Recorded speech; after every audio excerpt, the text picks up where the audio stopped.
to find a piece of American military history lost deep in the South Pacific. Yesterday, we showed you how the team went looking for the wreck of the USS Hornet. The Japanese sank the aircraft carrier in October of 1942. For more than 70 years, the fate of the USS Hornet remained a mystery when she vanished in 1942. Many believed the Pacific had swallowed her, leaving no trace. However, technology has a way of bringing ghosts back into the public eye. Upon plunging an underwater drone into the chasm, history itself seemed to stir as its cameras focused on the unimaginable.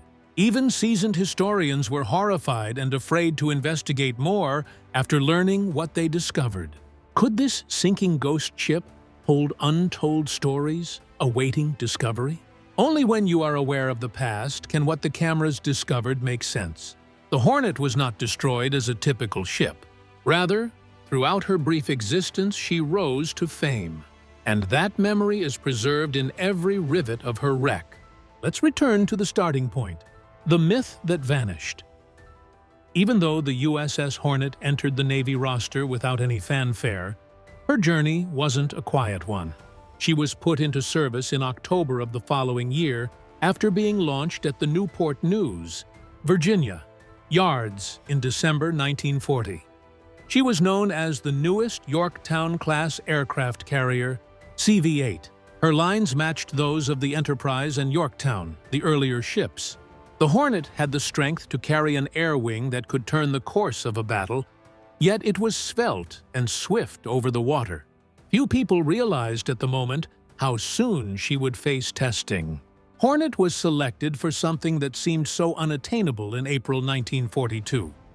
She was ordered to deliver American bombers to Tokyo within striking distance. It looked hazardous to launch Army B-25 bombers from a carrier's short deck. Crews were informed that they had little chance of surviving the voyage. Fuel tanks were enlarged, and every ounce of weight was measured. However, 16 bombers raced into the air from Hornet's deck on the morning of April 18th.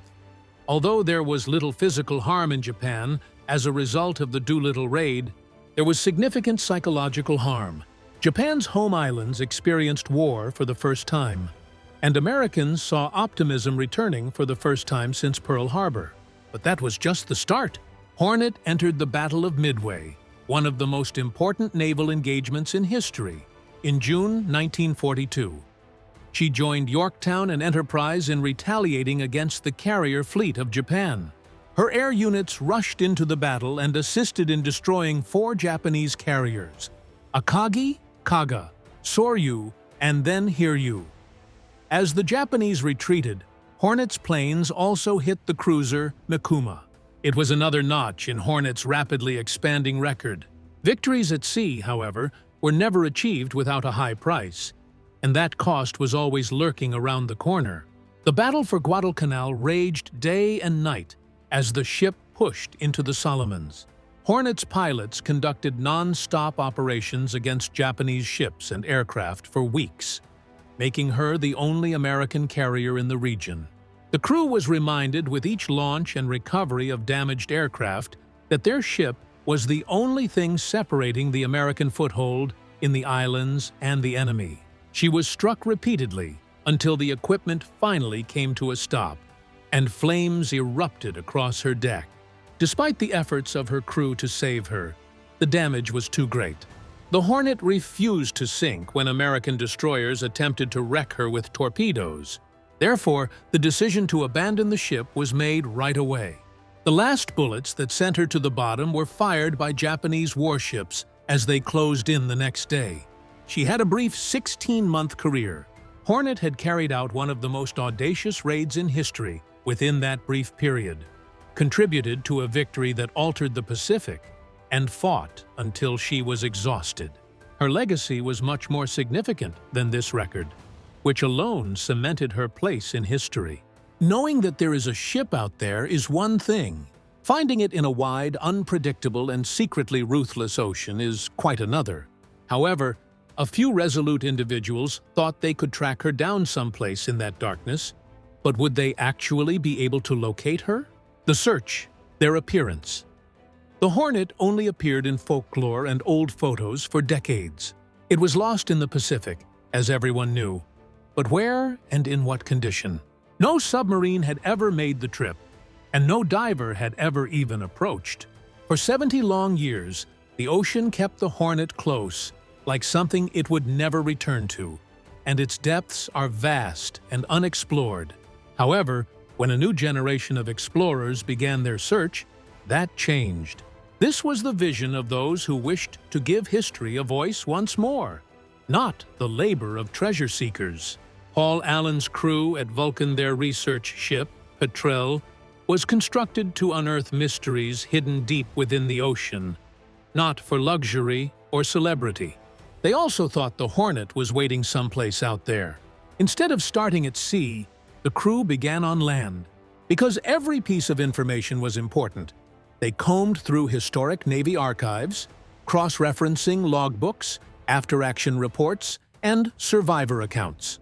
Each of the 9 vessels that reported spotting the Hornet in its last hours left behind a record of the combat, including bearings, coordinates, radar notes, and crude sketches.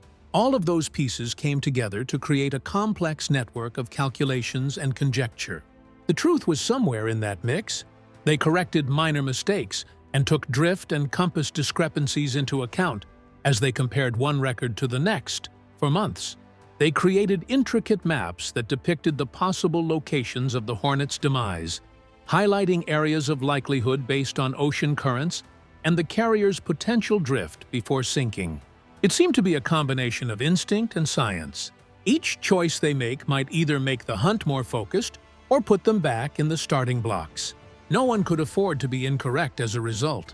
The technology took over as soon as the maps were prepared. Advanced sonar sensors on board the Petrel scanned the seafloor and returned sound waves that created an image of the bottom. To find anything that disturbed the seabed's flawless surface, the operators would monitor that data. A single bend down there has the power to alter everything. But there was a limit to what the sonar could display. The researchers used robotic explorers known as autonomous underwater vehicles, or AUVs, and remotely operated vehicles, or ROVs, to see what was actually down there. These devices were designed to withstand pressures that could crush steel. They have sensors, sonar, and cameras that allow them to navigate in total darkness. They navigated through the dark water with accuracy, examining every square inch of the selected area using motion tracking and acoustic positioning. Ordinary machinery cannot withstand the pressure at that depth, more than 17,000 feet. Any mistake could result in the loss of the vehicle itself, or, worse, the ability to see a target. However, with backups, redundancy, and skilled operators, the team was ready. It has to be flawless. One of the underwater vehicles scooped up something during its first significant dive trip. There was a form in the sonar response. In addition to being too big and well-structured to be a natural creation, it was also quite faint. Or did history lose it as another wreck? Despite their excitement, the squad was unable to rejoice just yet. The crew needs comprehensive verification and documentation. The object was filmed from all angles while the ROV made multiple passes. It wasn't simple at first, since the video was blurry and black, obscured by time and silt.